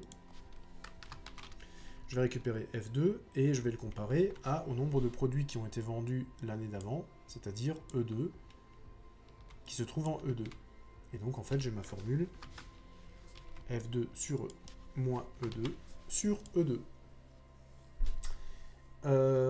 Voilà, donc j'ai reproduit en fait le tableau ici. Où est-ce que je l'ai? Ici. J'ai reproduit mon tableau ici, et donc ce que je fais, c'est tout simplement, c'est au numérateur, je fais ça moins ça, et au dénominateur, je remets E2, et j'obtiens 18,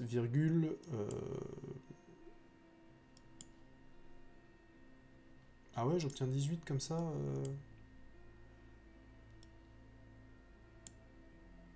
Ok. Très bien.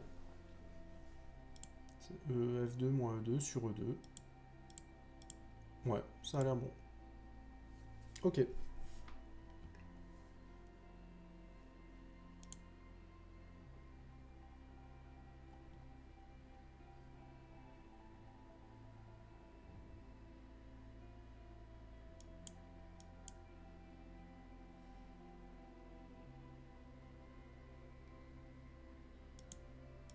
F2 moins E2 sur E2.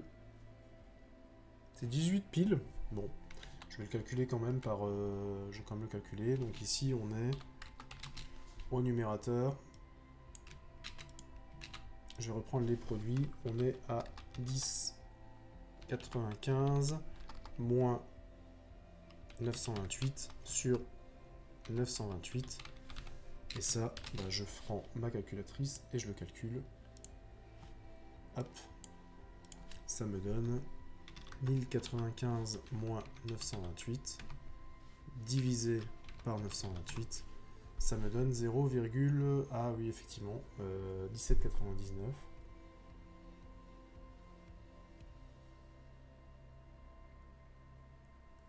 Ça fait 0,1799. Et c'est égal à 17,99%.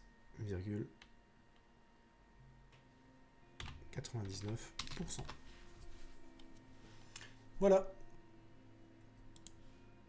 On est bon. C'est 0,95. Juste un doute sur le...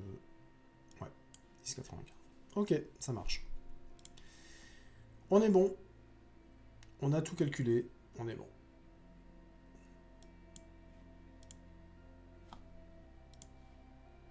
Donc on a calculé notre taux. Ça marche. Ensuite, question 2. Calculer le taux d'évolution global entre 2017 et 2022 arrondi à 1%. Ok, donc là, on ne met même pas de chiffre après la virgule. Alors, comment est-ce que ça fonctionne, celui-là? On va juste tout simplement reprendre mon petit dessin. Donc, on a en fait, entre 2017 et 2018, on a un taux d'évolution. Entre 2018 et 2019, on a un taux d'évolution. Et maintenant, ce qu'on cherche à faire, en fait, c'est de calculer directement le taux qui va nous ramener de 2017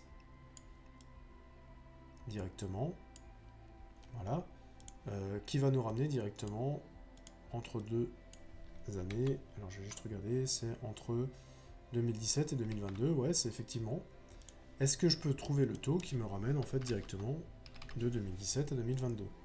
Bon, bah là aussi, c'est pas très compliqué à faire. C'est toujours le même principe. Hein. Je vais multiplier toujours par 1 plus taux. Ah, j'ai perdu mon signe de multiplication.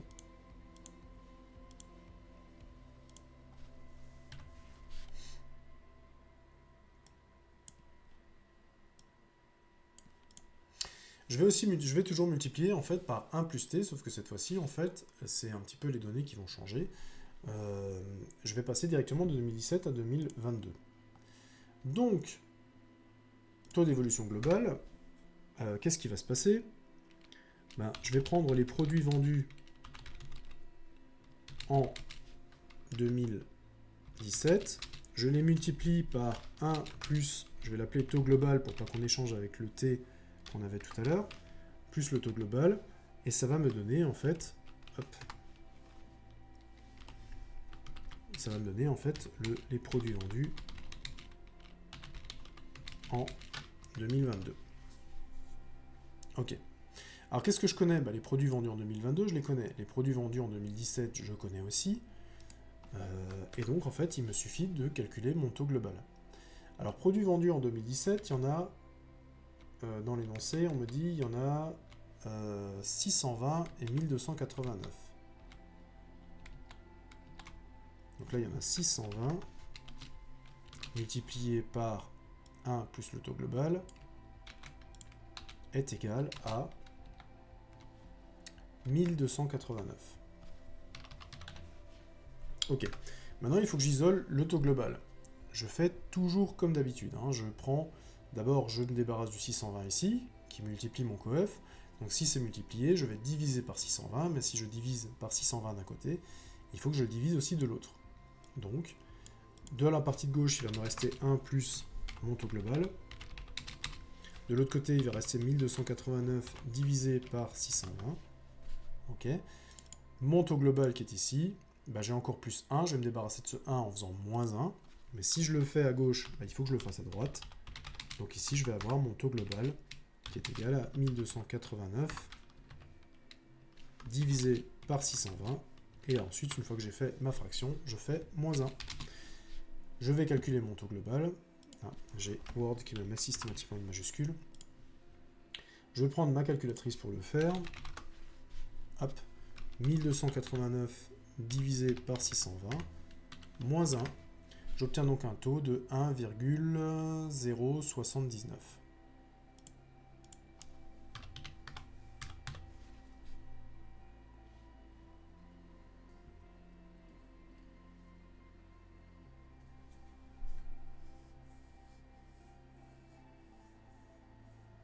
Ouais, ouais, ok. Donc on dit par exemple c'est 1,079 ou 1,08. Suivant qu'on essaie d'arrondir à ça. Ok, donc là c'est le taux global, c'est-à-dire en fait qu'on a une augmentation. Une augmentation en fait de 108%. Voilà. Puisqu'on vous demande de l'arrondir au pourcent près, effectivement, on vous demande de l'exprimer en pourcent. Donc effectivement, je suis à 108. Qu'est-ce qu'on me demande ensuite? Calculer le taux d'évolution annuel moyen entre 2017 et 2022, arrondi à 0,1. Ok. Alors, qu'est-ce que ça veut dire? Ça veut dire que là, on a calculé en fait le taux d'évolution global entre 2017 et 2022, et on a vu qu'on a fait plus 108%. Maintenant, ce qu'on essaie de savoir, c'est quel est le taux moyen qu'on aurait dû avoir chaque année. C'est-à-dire que on prend maintenant ce taux-là, ok, et on dit, voilà, on l'a eu la première année. On l'a eu aussi la deuxième année. On l'a eu la troisième année. Et ainsi de suite. Et je veux en fait que je retrouve en fait un taux moyen qui est en fait le taux d'évolution que j'aurais dû avoir chaque année pour à la fin avoir plus 108%. Ok. Alors, comment est-ce que je fais ça? On va essayer de poser tous les éléments. Alors, ce qu'on va dire, c'est tout simplement, je sais que, puisque je l'ai calculé tout à l'heure, les produits vendus en 2017 est égal au taux 1 plus le taux global, me donne en fait les produits vendus en 2022. Ok. Et maintenant, ce que je cherche en fait un taux moyen, tel que si je prends les produits vendus en 2017, que je les augmente je les multiplie par le prix moyen, je vais obtenir en fait les produits vendus en 2018. Ok. Si je les multiplie encore une fois par le taux moyen, donc je les multiplie une fois par le taux moyen, encore une fois, c'est-à-dire que je vais arriver ici. Donc si je les multiplie une deuxième fois, je vais obtenir, je vais récupérer le nombre de produits vendus en 2019. Ok. Si je multiplie encore une fois, 2019, ça fait 2020, 2021, 2022. Donc pour passer de 2017 à 2022, il faut que j'ai multiplié par le taux moyen 1, 2, 3, 4, 5 fois. Ok? Alors je pourrais l'écrire comme ça. Je pourrais l'écrire comme ça, ce qui serait tout à fait juste. Mais quand on multiplie plusieurs fois par le même nombre, on a quand même en fait une façon d'écrire les choses de manière un petit peu plus simple.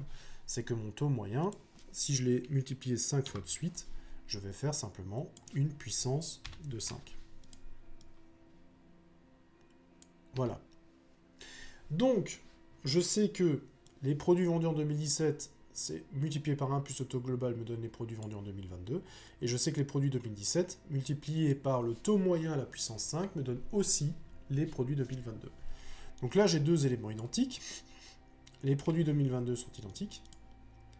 Les produits 2017 sont identiques. Et donc, pour que ça colle, il faut en fait que les deux coefficients multiplicateurs sont identiques. Donc de ces deux expressions, je peux en fait déduire que 1 plus le taux global est en fait égal à 1 plus le taux moyen à la puissance 5. Alors qu'est-ce que je connais là-dedans? Le taux global, je le connais, je l'ai calculé tout à l'heure. Le taux global, c'est 1,08. Je vais peut-être laisser cette partie-là. Comme ça, on a toutes les étapes. Donc là, ça, je l'ai calculé, c'est 1,08. Donc plus 1, ça fait du 2,08. Et je peux me passer des parenthèses. Ok. Moi, je cherche le taux moyen. Alors le taux moyen, celui-là, il est embêtant parce qu'il est monté à la puissance 5. Alors comment je vais faire pour me débarrasser de cette puissance 5? Alors ça, encore une fois, c'est quelque chose dont il faut se souvenir. C'est tout simplement...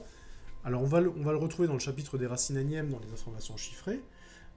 Pour me débarrasser d'une puissance, il faut que je revienne... En fait, il ne faut pas que j'oublie que si jamais j'ai un nombre A qui est monté à la puissance P, et que tout ça... Si jamais je le monte encore à la puissance n, si je le monte encore à la puissance n, ça c'est en fait équivalent dans la fonction puissance à n fois p.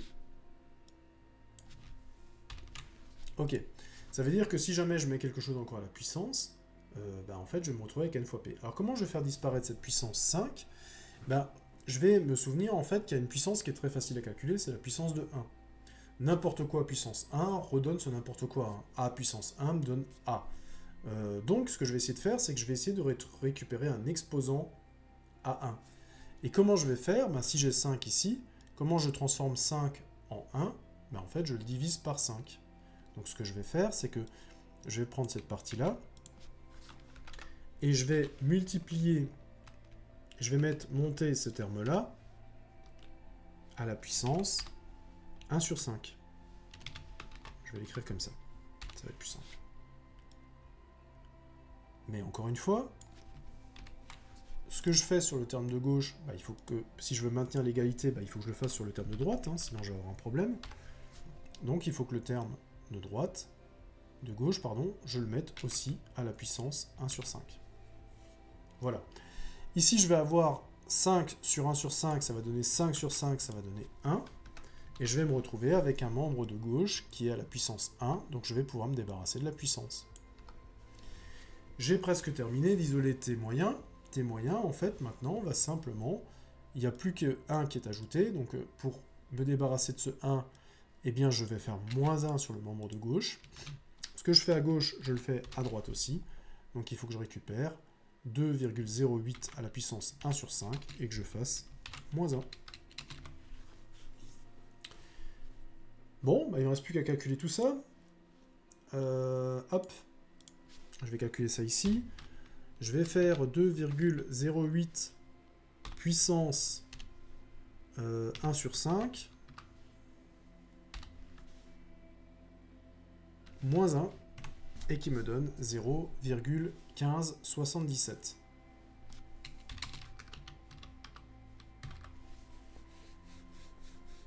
Ou si je veux l'exprimer en pourcent, qu'est-ce qui suit le 7? 4. Ok. 15,77%.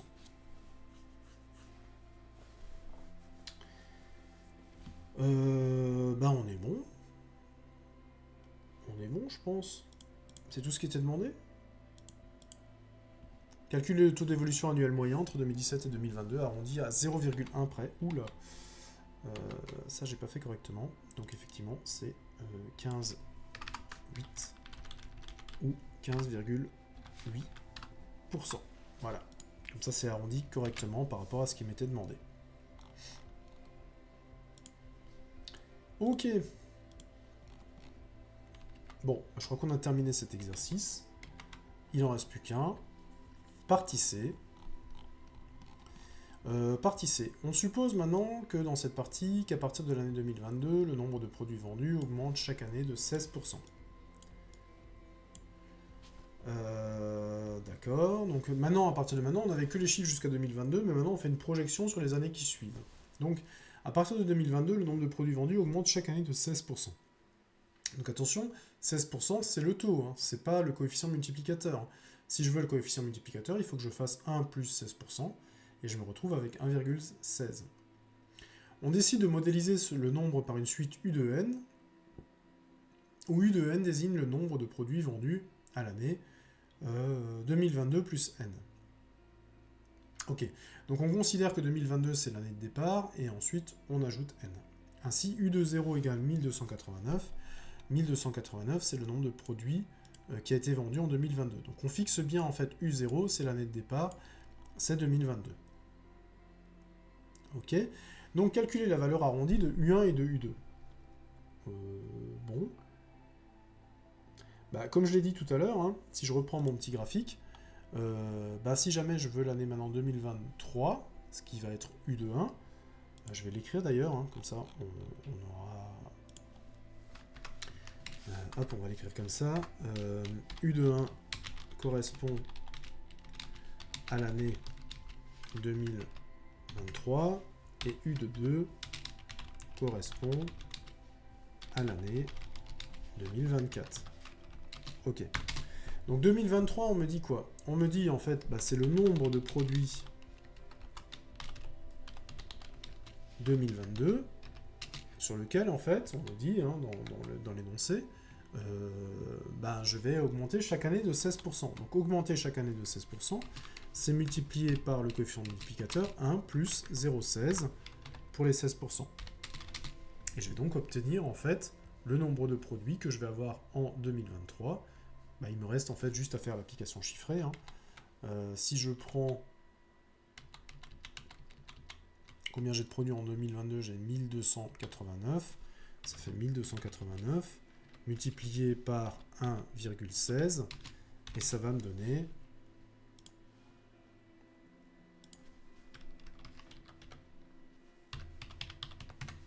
ça va me donner 1495,24.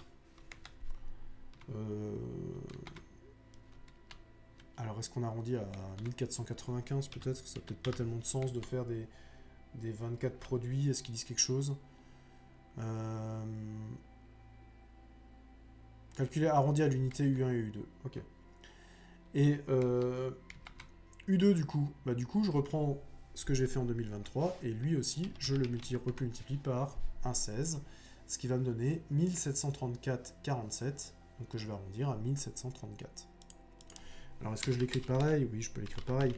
Nombre de produits 2023, donc c'est ce que j'ai calculé juste au-dessus, multiplié toujours par le coefficient multiplicateur, 1 plus 0,16, et c'est égal, donc, du coup, je l'ai ici, 1734.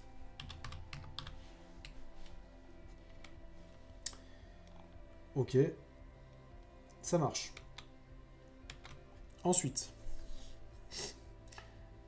montrer que la suite U de n est une suite géométrique dont on précisera la raison. Alors, comment est-ce que je montre que je suis dans une suite géométrique? Alors, je vais l'écrire ici. Suite géométrique. Je suis dans le cas d'une suite géométrique si chaque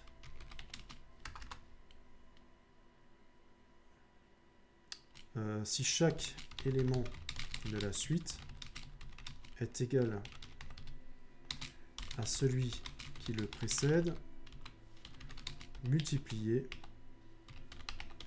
par la même quantité que l'on appelle la raison.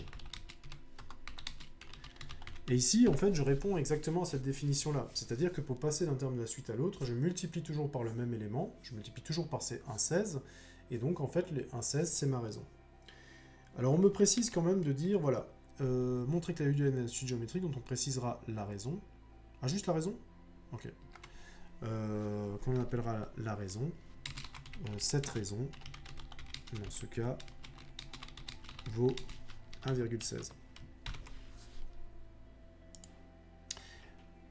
Alors là, il faut faire attention, effectivement, ce qui peut être embêtant là-dedans, c'est qu'effectivement, on a plus 16%, mais ces 16%, bah, il faut bien faire attention que c'est bien 16%, c'est le taux, mais c'est bien par le coefficient multiplicateur que je multiplie le nombre de produits pour récupérer le nombre de produits de l'année d'après.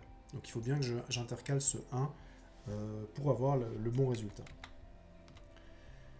Ok, donc on me demande de donner le terme général UN de n. Ok, parce qu'effectivement, pour l'instant, la suite est définie par récurrence. La suite est définie par récurrence, et donc je sais que j'ai un U de 0 qui est égal en fait au nombre de produits de la première année, donc c'est 1289. Et je sais que pour aller vers un U de n, bah, je prends U de n-1 et je lui multiplie la raison. Je mets tout ça en indice pour que ce soit propre.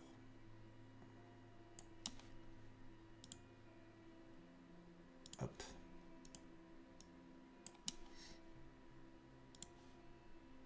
Voilà.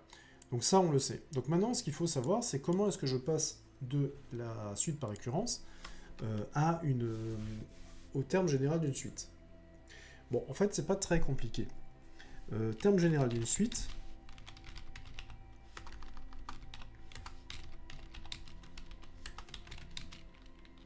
Qu'est-ce qui va se passer? Le terme général d'une suite, c'est une suite U de n qui n'est plus exprimée que en fonction de U0. Alors comment je le fais dans le cas d'une suite géométrique? Je reprends mon petit dessin. En fait, ce qui va se passer, c'est que la première année, pour aller à la deuxième année, en fait, je vais prendre la première année, je vais multiplier par 1,16. Pour retrouver la deuxième année, je vais multiplier par 1,16, puis encore par 1,16. Pour arriver à la troisième année, je vais multiplier par 1,16, encore par 1,16 et encore par 1,16. Donc j'aurai multiplié par 1,16 au cube. Donc troisième année, 1,16 au cube. Deuxième année, 1,16 au carré. Première année, 1,16 puissance 1. Donc, le terme générique de la suite, quand je suis dans quelque chose de géométrique, c'est assez simple finalement, c'est U0 multiplié par la raison à la puissance n. Donc ça veut dire que dans notre cas bien précis, dans lequel on est, ici, bah, en fait, ma suite U de n est égale à U0, ça je le connais, multiplié par la raison, je la connais aussi, et je mets n en puissance. Voilà. Donc je vais tout simplement mettre ça en indice pour que ça colle bien. Voilà. Donc j'ai le terme général de la suite. Alors je ne vais pas mettre d'une suite, je vais mettre de la suite. Voilà. Ok. Bon, bah très bien. Ça marche. Dernière question, question 4. L'entreprise prévoit d'investir dans une nouvelle plateforme numérique de vente à distance dès que le nombre de produits vendus dépassera 3000. Alors, nous on avait calculé, hein, on en était à 1495, 1734. Bon, on sent qu'on s'en approche.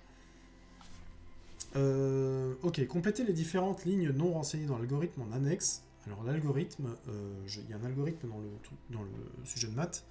Alors je me souviens pas qu'il y ait vraiment une partie algorithmie dans la partie maths du BTC-SEO. Je sais qu'il y a une partie un petit peu algorithmique dans le module P7. Alors je sais pas si c'est à ça que ça fait référence, mais on va essayer de voir en fait quand même de quoi ça parle. Donc, compléter les différentes lignes non renseignées. dans l'algorithme en annexe pour qu'après l'exécution, la variable n contienne l'année à partir de laquelle le nombre de produits sera vendu. La première fois, on aura vendu plus de 3000 produits. Donc on va essayer de comprendre un petit peu cet algorithme, c'est-à-dire que on va essayer de trouver une année et on va essayer de s'arrêter lorsque 3000 produits seront vendus. Donc on va regarder un petit peu à quoi ressemble cet algo. Donc cet algorithme, je l'ai reproduit ici, et il y a un petit peu des trous, et on va récupérer, alors, on va essayer de comprendre un petit peu ce qui se passe. Au début, on met 0 dans n. Ok, ensuite on doit mettre quelque chose dans u. Alors u, on comprend bien que ça va modéliser la suite. Ok? Tant que... on va continuer, en fait, tant que la condition finale n'est pas admise. Alors c'est quoi la condition finale? Nous, on va essayer de faire en sorte que on vende plus de 3000 produits. Donc là, quelque part, on va devoir voir, tant que 3000 produits, on va voir comment on le formalise tout à l'heure, mais tant que 3000 produits ne sont pas vendus, on ne s'arrête pas. Tant que 3000 produits ne sont pas vendus, ça veut dire qu'on passe à l'année suivante. Ok? Et ça veut dire qu'on applique la raison, en fait, le coefficient multiplicateur à la suite. D'accord? Ça marche. Donc n, en fait, on sent bien que c'est l'année. N, c'est dans notre suite, hein, U0, c'est le 0, c'est le n. Ok. À l'année 0, qu'est-ce que vaut U? En fait, on le dit, hein, mon U0, c'est 1289. Donc la première année, à l'année 0, U vaut 1289. Qu'est-ce qu'on va tester ici? En fait, ce qu'on va faire, c'est qu'à chaque fois, on va mettre à jour U. C'est-à-dire que la première fois, on aura U de 0, puis on va calculer U de 1, puis on va calculer U de 2. Et donc, ce qu'on veut, c'est qu'à un moment donné, tant que U est inférieur à 3000, je vais l'écrire comme ça, tant que U est inférieur à 3000, eh bien, je continue en fait de boucler. Je continue de boucler, ça veut dire que je passe au terme suivant, donc mon n devient n plus 1, ça veut dire que si j'étais en année 0, après je passe en année 1, puis en année 2, puis en année 3, puis en année 4, ok? Donc je passe à l'année suivante et je calcule le terme d'après. Comment je calcule le terme d'après? Je vois que chaque terme, en fait, je le multiplie en fait par 1,16. Donc ici, il faut juste que je multiplie le terme que j'ai, je le multiplie par 1,16 et ça me donne le terme de l'année suivante. Je vais boucler tant que U est inférieur à 3000 et quand j'en arrive là, en fait, je vais avoir le rang, c'est-à-dire en fait combien d'années après 2022 je vais avoir, et si je veux vraiment avoir l'année, je vais juste ajouter 2022 pour récupérer mon année. Voilà. Donc ce qu'il y avait à remplir, c'était cette partie-là. Il y avait le test. Il y avait l'incrémentation du n. Et je passe d'une année sur l'autre en multipliant toujours par 1,16. Voilà. Bon. On arrive directement à la dernière partie. Déterminer l'année à partir de laquelle, selon ce modèle, le nombre de produits vendus dépassera la première fois 3000. En fait, on va simplement faire tourner l'algo. On va faire tourner l'algo et on va essayer de voir en fait en quelle année ça va arriver. Donc on va dire par exemple on est en 2022, 2023, 2024, 2025. Alors je vais le faire sous Excel, mais vous comprenez bien que ce sera plutôt facile à faire, hein. On va voir qu'en 2022 on a 1289 produits, c'est ça, 1289. Et que pour trouver 2023, je prends les 1289 et je les multiplie par 1,16. Voilà. Donc ça veut dire que pour 2024, eh bien, je prends cet élément-là et je le multiplie par 1,16. Et je continue. Et je regarde quand est-ce que je dépasse 3000. Alors avec Excel, je peux tirer ma formule. Avec une calculatrice, vous ne pourrez peut-être pas le faire. Mais vous pouvez calculer les termes successifs. Vous voyez qu'on ne va pas très loin. Vous voyez qu'en 2028, je dépasse les 3000. C'est la première fois que je dépasse 3000, et donc en fait on va me dire, voilà, ce que je vais faire, c'est que je vais dire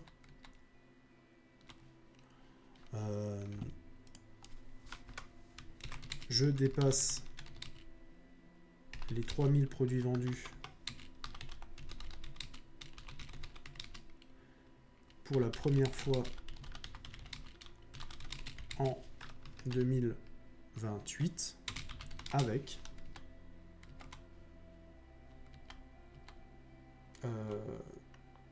avec 341 produits vendus. Voilà. J'ai oublié. 3141.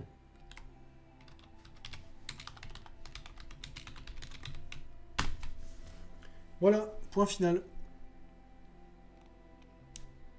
Ok, donc il y a un petit peu cette question d'algorithmie qui me titille un peu, hein, je ne sais pas trop ce qu'elle faisait là, mais effectivement ça se goupille peut-être avec P7. Donc voilà, j'espère vous avoir donné un peu les éléments de réponse qu'on pouvait retrouver sur cet examen. Donc on l'a dit, hein, il y avait plusieurs parties, plusieurs exercices, toutes les parties étaient indépendantes, on a parlé un petit peu de suite, on a parlé un petit peu de proba, de statistiques, on a parlé un petit peu d'Excel, on a vu un peu la loi binomiale, la loi normale, et ça permet de faire un tour aussi de tout ce que vous devez savoir faire à la calculatrice. Hein. Voilà. Il n'y avait pas vraiment de pièges, les seuls pièges qu'on pouvait retrouver dans cet examen-là, c'était les problèmes d'unité. Si jamais vous commencez à calculer avec des unités différentes, on avait tout à l'heure des montants exprimés en milliers d'euros et après on avait des montants exprimés en euros. Si jamais vous ne mettez pas tout sous la même unité, ben vous risquez d'avoir de gros problèmes, de gros écarts de résultats. Vous allez avoir des résultats multipliés par 1000 ou divisés par 1000 suivant le cas dans lequel vous êtes. Voilà. Donc, bah, la correction, vous la retrouvez en description de la vidéo. Et à part ça, bah, moi, il me reste plus qu'à vous souhaiter bon courage pour vos examens de fin d'année et bon courage pour la partie mathématique du BTS CG.